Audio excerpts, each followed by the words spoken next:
The peach is one of the tastiest tree fruits us gardeners in Oklahoma can grow. And even though the peach trees have their fair share of problems, they're still well worth growing.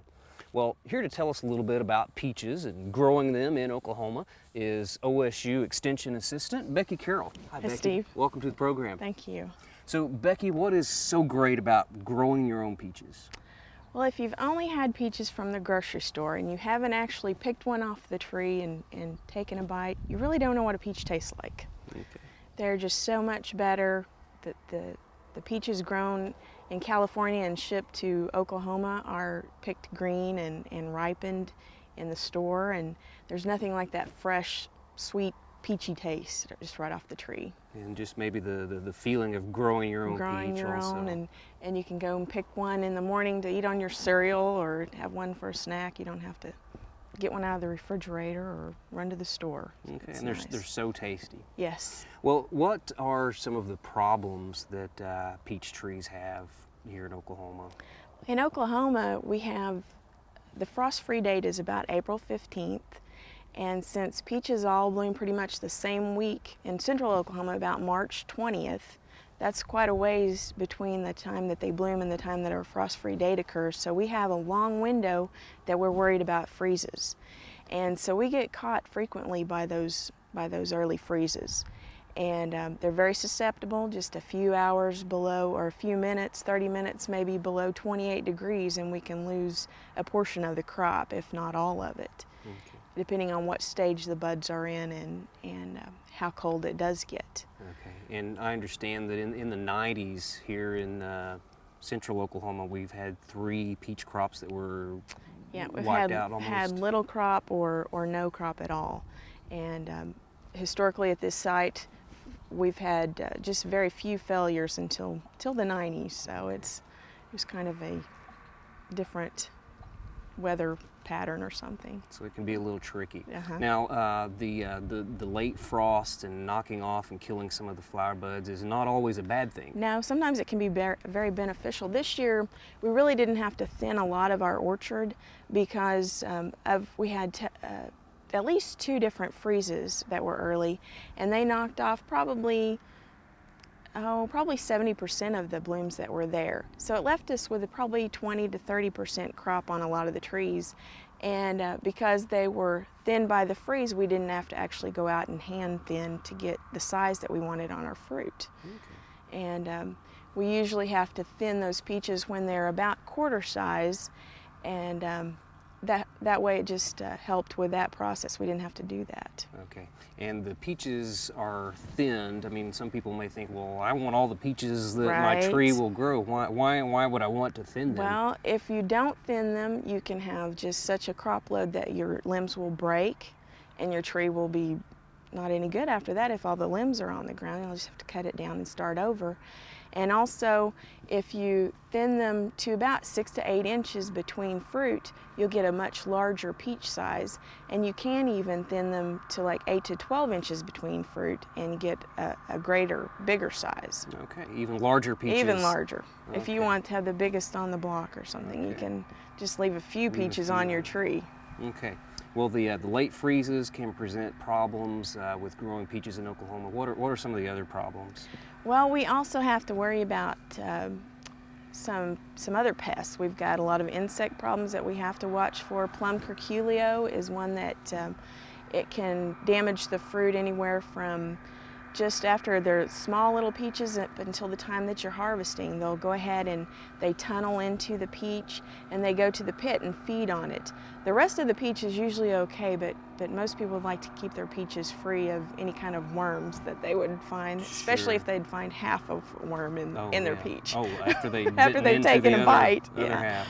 But peach tree borer is another problem that affects the tree itself, and they tunnel into the trunk down around the soil line, and that's something that homeowners really need to take particular attention to, and that's treated in May. Well, Becky, I saw some peaches on one of the trees over here that looked like they had faces or noses. What's going on there?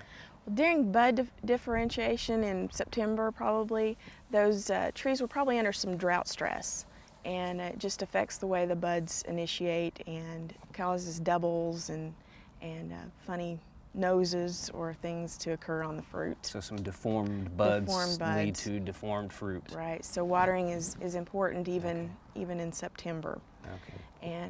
And they require a lot of water also just throughout the year during fruit sizing, and I think a mature tree it requires about 30 gallons of water a day. Wow. So if you have a good fruit load, you need to keep the water going to the trees. Keep those fruits maturing. Right. Okay.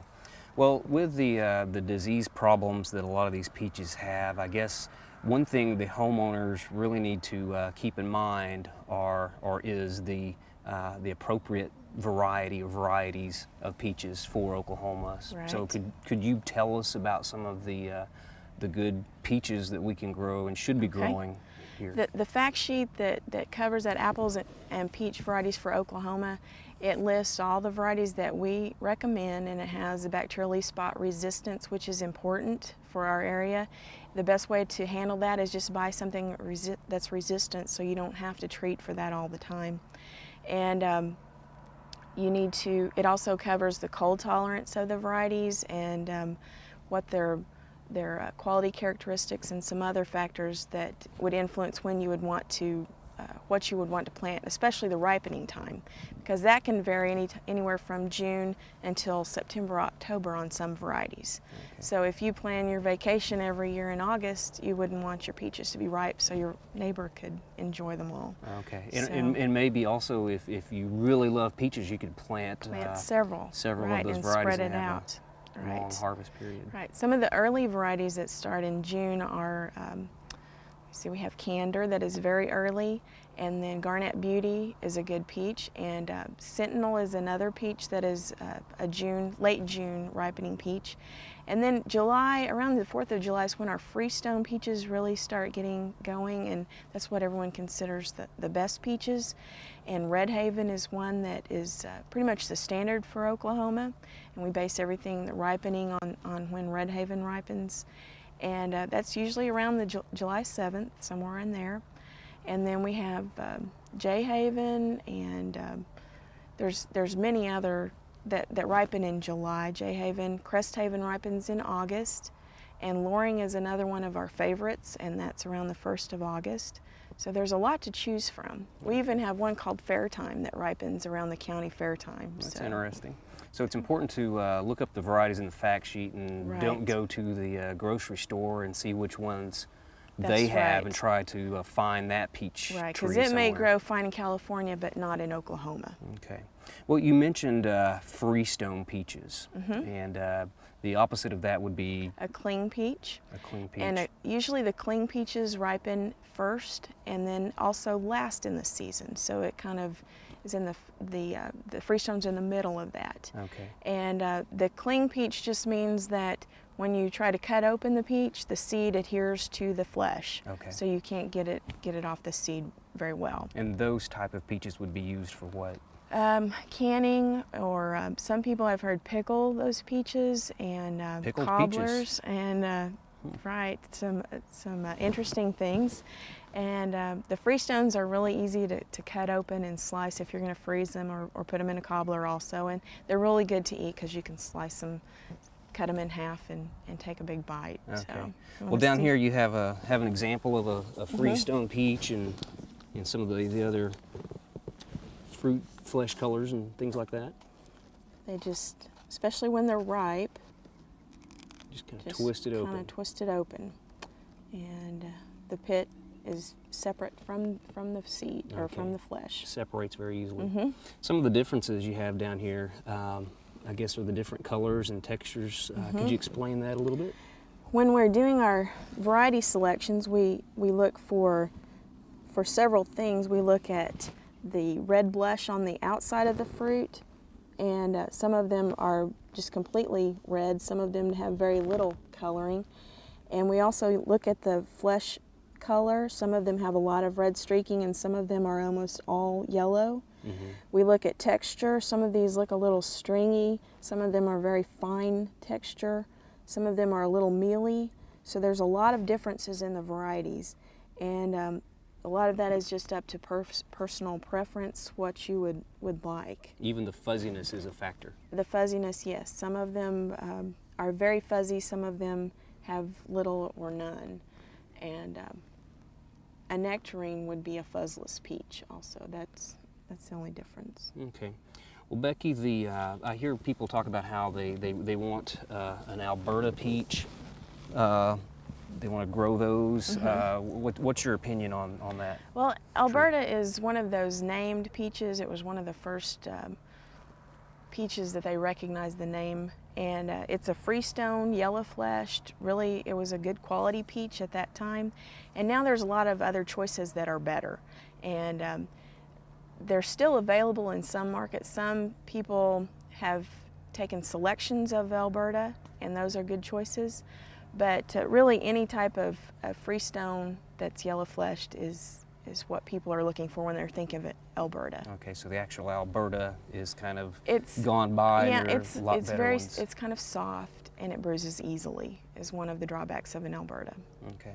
Well, Becky, I've also heard about the bend-over peach. Can you explain that a little bit? Well, that's the kind that we like to have out in the orchard. It's when they're fully ripe and you have to bend over to take a bite. Take a bite. Bend over peach so you don't get your clothes dirty. Okay. Well, these are really tasty and really juicy. Thank you, Becky. I appreciate all the information. Okay. Thank you.